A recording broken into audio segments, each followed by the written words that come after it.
आपका खाना पच रहा है या सड़ रहा है? दोस्तों, आजकल 40 से 50 साल की उम्र में लोग खुद को बूढ़ा घोषित कर देते हैं। उनके हिसाब से इसके बाद तो दुनिया खत्म। लेकिन क्या आपको मालूम है कि जापान में ओकिनावा नाम की एक जगह है जहां लोग 100 साल के हो जाते हैं फिर भी ऐसे दिखते हैं मानो अभी उनकी उम्र 40 से 45 साल है। इस आइलैंड में रहने वाले 80 साल से भी ज्यादा के लोग खेतों में मेहनत करते हुए आपको दिख जाएंगे। ऐसे में जब इस गांव के लोग के बारे में दुनिया को पता चला तो उन्होंने ये रिसर्च करी कि आखिर यहाँ के लोग ऐसा क्यों कर रहे हैं कि ये इतने लंबे समय तक जिंदा रहते हैं और हम कैसे अपनी उम्र को 20 साल और ज्यादा बढ़ा सकते हैं। दोस्तों, सबसे पहले तो हम आपको ये बता दें कि जापान के लोग अपने डाइट पर पूरा ध्यान देते हैं, जिसकी वजह से उनका खाना अच्छी तरह से पचता है। वहीं उल्टा हम लोग जो खाना खाते हैं वो पचता कम है, सड़ता ज्यादा है। असल में खाने का डाइजेशन हमारे मुंह से ही शुरू हो जाता है। हमारे मुंह में बनने वाली सलाइवा यानी कि थूक खाने में मौजूद स्टार्च को ब्रेक करता है, जिसकी वजह से हमारे खाने के डाइजेस्ट होने की शुरुआत मुंह से ही हो जाती है। ऐसे में जब आप अच्छे से खाने को चबा कर निगलते हैं तो खाना आपके इसोफेगस से होकर आपके पेट में जाता है।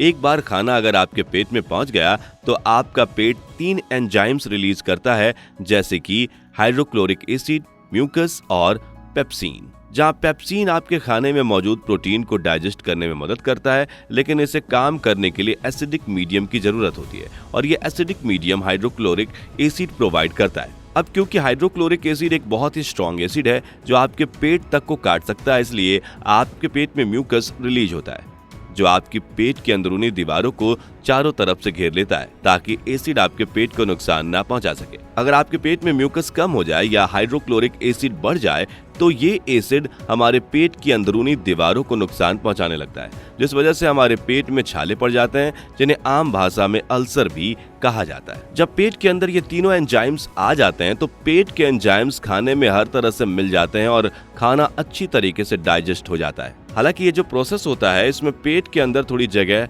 चाहिए होती है ताकि खाने और एंजाइम्स आपस में मिल सकें। अब यहाँ ध्यान देने वाली बात यह है कि अगर आप पेट भर के खाना खा लेते हैं तो ये जो मिलावट का काम होता है उसके लिए पेट में जगह ही नहीं बचती, जिसकी वजह से एंजाइम अच्छी तरह से काम नहीं कर पाते और खाना डाइजेस्ट होने की बजाय सड़ने लगता है। यही वजह है कि कभी भी इंसान को पूरा पेट भर के खाना नहीं चाहिए। पेट हमेशा थोड़ा खाली रखना चाहिए ताकि खाना मूव कर सके। पेट में 4-5 घंटे तक रहने के बाद खाना वहां से निकलता है और फिर छोटी आंत में जाता है, जहां पर उसकी मुलाकात बाइल जूस से होती है जो कि हमारे लीवर में प्रोड्यूस होता है, जो हमारे खाने में मौजूद फैट को डाइजेस्ट करता है। इसके अलावा यहाँ पर आपके खाने में कुछ पैनक्रिएटिक और इंस्टेटाइनल जूस मिक्स होते हैं जो प्रोटीन को और डाइजेस्ट करने का काम करते हैं। इसलिए फिजिकल एक्टिविटी करना बहुत जरूरी है, क्योंकि जब हम फिजिकल एक्टिविटी करते हैं तो हमारे आंतों में खाने का मूवमेंट आसान हो जाता है। मूवमेंट के दौरान सारी न्यूट्रिएंट्स वाली चीजें हमारे ब्लड तक पहुंच जाती हैं। जो वेस्ट मटेरियल होता है वो हमारे गुद्दा द्वार के रास्ते बाहर निकल आता है।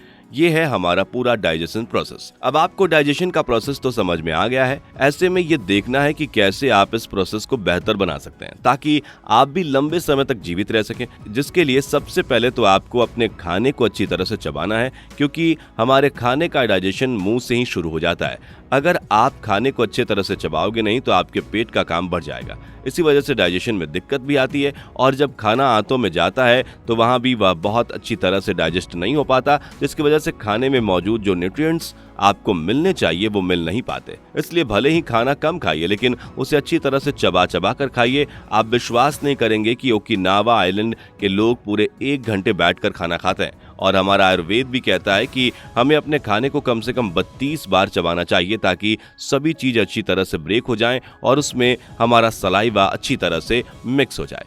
दूसरी अहम बात यह है कि कभी भी ओवर ईटिंग नहीं करनी चाहिए। कई सारे रिसर्च में यह पाया गया है कि हमें अपना खाना केवल 80% कैपेसिटी तक ही खाना चाहिए, क्योंकि हमारे पेट में खाना पहुंचने के बाद वो अच्छी तरह से एंजाइम्स के साथ मिक्स होता है। ऐसे में आप खुद ही सोचिए कि अगर आप पूरी ग्लास भर के पानी लें और ऊपर से शक्कर मिलाएं तो जाहिर सी बात है कि पानी जमीन पर गिर जाएगा, या फिर अगर आप उसे मिलाएंगे नहीं तो चीनी नीचे रह जाएगी। लेकिन अगर आपकी ग्लास थोड़ी सी खाली है और फिर आप उसमें चीनी मिलाते हैं तो जो मिलाने का प्रोसेस है उसमें ना ही पानी बाहर गिरेगा और चीनी भी अच्छी तरह से मिल जाएगी। ठीक ऐसा ही हमारे पेट के साथ होता है, इसलिए आपको हमेशा अपने पेट में थोड़ी सी जगह खाली रखनी चाहिए। तीसरी टिप यह है कि खाना खाने के तुरंत बाद पानी ना पिए। असल में पानी हर चीज को डाइल्यूट कर देता है और उसे कम इफेक्टिव बनाता है। जैसे कि दूध में पानी मिला दी जाए तो वो पतला हो जाता है, और इसी तरह अगर एसिड में पानी मिला दिया जाए तो वो कम इफेक्टिव होता है। इसलिए जब हम खाने के ठीक बाद पानी पीते हैं तो हमारे पेट में जो एंजाइम्स बनते हैं, जो खाने को पचाने का काम करते हैं,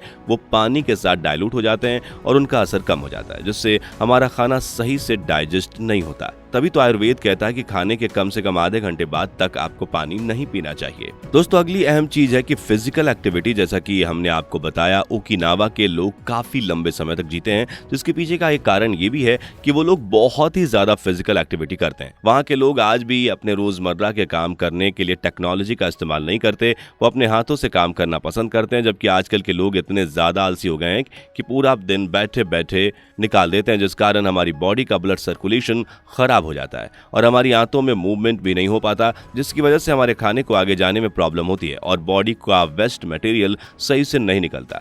लोगों को कब्ज वगैरह की दिक्कत बढ़ जाती है। ऐसे में ये बहुत जरूरी है कि आप दिन भर थोड़ा बहुत ही सही, लेकिन अपनी फिजिकल एक्टिविटी पर जरूर ध्यान दें। जैसा कि अगर कहीं पास में जाना है तो गाड़ी घर पर रखकर पैदल ही चले जाएं, लिफ्ट की जगह सीढ़ियां चढ़ें। ये छोटी छोटी चीजें आपको काफी बेहतर लाइफस्टाइल जीने में मदद करती है। दोस्तों, आखिर में सबसे जरूरी टिप है कि फाइबर वाला खाना, क्योंकि जब हम फाइबर वाली चीजें खाते हैं तो वह न केवल हमारे शरीर को फायदा पहुंचाता है बल्कि हमारे डाइजेशन को भी बेहतर करता है और हमारी बॉडी भी काफी एक्टिव रहती है। हरी सब्जियों, फल में बहुत ज्यादा फाइबर होता है। जब आप फाइबर से भरपूर चीजें खाते हैं तो खाना आपकी बॉडी में अच्छी तरीके से मूव कर पाता है और आपका डाइजेशन बिल्कुल बढ़िया हो जाता है। अगर आप किसी फल का जूस पी रहे हैं या फिर सेब को छील कर खा रहे हैं तो इससे आपका पेट साफ नहीं होगा, क्योंकि आपको पूरा फाइबर नहीं मिल पाएगा। आपको हमेशा फल और सब्जियां खानी है और फलों के छिलके को बिल्कुल बिना उतारे, जैसे कि सेब हो गया, नाशपाती हो गई, इस तरह के फलों के छिलके को ना निकालें और ज्यादा से ज्यादा फल और सब्जियां खाएं, जिससे आपको एनर्जी तो मिलती है, साथ ही डाइजेशन भी बहुत बढ़िया होता है। दोस्तों, वीडियो में बताई गई चीजों को अगर आपने अपनी जिंदगी में अपना लिया तो हम पक्के तौर पे कह सकते हैं कि आपकी उम्र 20 साल और बढ़ जाएगी। बाकी आपका वीडियो पर क्या ख्याल है कमेंट में जरूर बताएं और इस तरह की वीडियोस को देखते रहने के लिए चैनल को सब्सक्राइब करना ना भूलें। धन्यवाद। दोस्तों, आपकी स्क्रीन पे 2 और वीडियोस दिख रही हैं, जिसे देखने के लिए आप इस स्क्रीन पर क्लिक करें। दोनों देखिएगा, बहुत अच्छी वीडियो बनी है।